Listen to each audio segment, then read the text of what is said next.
Manipur Top Trending News na tunga-tungan ba reliable source ng lokat saraga matamatang yoy ba maruay ga ipaw su patok pala kasunchari Meitei hat ke haiba wakal kalimakai di Meitei di nong nong magi mayek seng bahengalakani panthau Malem macet amagi mapung oheliba Meitei ni Meitei lepak sidani ningthaurol amana purakpani lakibani haiba pungnamak sing asigi wahantokti Meitei lepak tagi haukiba mi nati haibani Lerami haibasina mapuni yumbuni Meitei haiba phurupsi Leminariba pungnamak sing sina Meitei gi lamda lakibani haibasi khangpham thoi Thabak thorum ama pangthokadaba leirabasu Meitei ga tanaba fai Meitei gi chatnabi sokpa yabra yadabra Meitei lamgi chatnabi si atoba phurup kanglupna khangpham thoi Meitei gi chaksari lining londa chabani Meitei na hingbasu lining londa hingbani Meitei haiba phurup si aton bani namthage Meitei dagi ngamba chatke haibasi kundaminariba kanglup singna haiheide Meitei bu chairaga nungaiba sakpasu tawhide Meitei da kihanba khanghanba Meitei bu laksinaba phajinge punsinge Meitei hatke haiba wakal hek Tuhalikhei di Meitei di nong nong magi mayek seng bahelakani haina nongpok chimu thong Meitei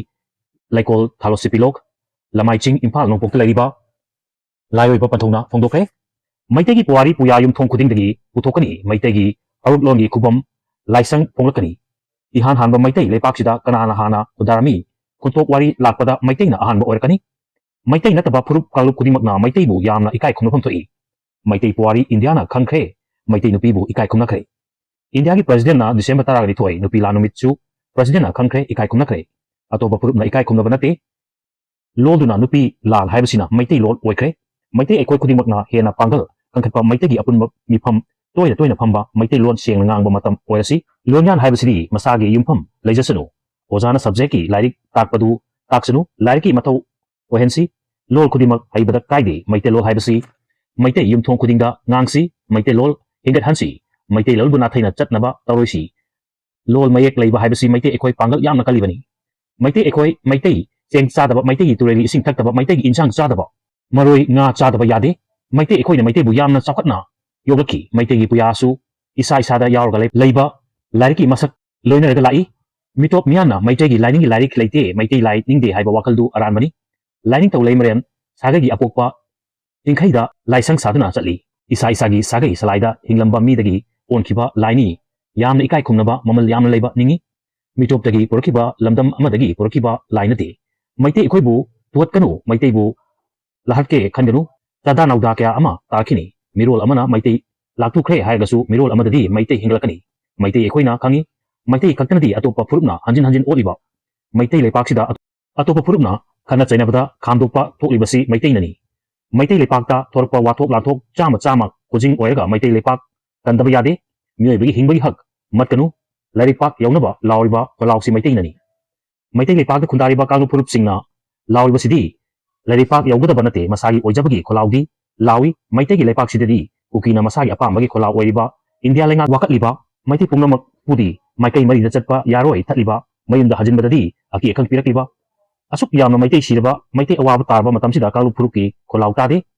lairiba kanglu phurupna nakoi kari chari kari thakli yengsinba pungning thogatbiba Meitei gi damakta wakat mifam phamba miyamgi khongchata maipunaba Meitei bu nungsibagi taningbagi masak uthokpa matamni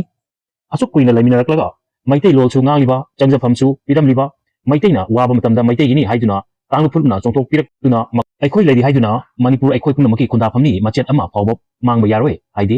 lawbusu tade Meiteina waba siba naba thoklabada laiminaraga himinaraga phongna chadaba haibasisu mioiba mapok ama oirabadi hanghaningi khangdabadi nate tadabadi nate Meitei da nongmaina kabe haibasi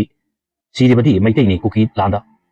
kaina thangda mamaida puari sagalakpada ekoisu yauki hainingba oiragadi chap chare kundaminarasi Meitei lepak kanminarasi ekoi pungnamak kundalai taraga laiminaba mioini lamachet segai roisi kanglup amabu tuhatkanu hawai panma mioi khudingmak kanminarasi habe kholau Meitei lambi thatkanu Meitei bu hatkanu aikoi pungnamak ingna chikna laiminarasi Manipur sida yumthong kundigi mi thortuna thonggal khuding lawbugi matam oire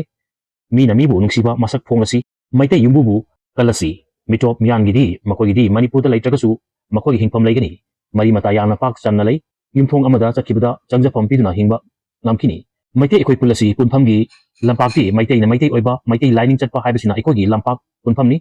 Meitei na Meitei gi lining chattaba targadi ngasi kukina Meitei da landari ba sigumna atopa phurupna missing yamlaklaba mapangal kangkhalaklaga Meitei bu amuk nathurakani Meitei ekogi michang leite machinda nungsiba sabani thamoida Meitei lathu ningani wa asiba nate wa ahingbani wahai simak thokiba thaudok mayamduna hairpani hauji phawbada maitei gi sanamahi mikok thibagi masakta yaude maitei ekoina maitei lining chalamribasi maitei lining hatkibadagini maitei ekoina ipang panglamriba maitei oiba chalamdaba khangdaba dagini khangminarasi nongdam khogi laibaki tamlambada rasi tarit nithoina yomlaga maitei ekoina hinglamribasi maitei lining gi maitei ekoi atopa purumna namtha biranu maitei gi lining maitei ekoina hingatlasi maitei ekoi lining ga mitop ki lining ga yanchinaga tatlaroisi haina Panthouna hairakli Manipur Top Trending News na tunga-tungan ba reliable source ng lokat saraga matam-matam yung iba maru iba ipaw so patok pala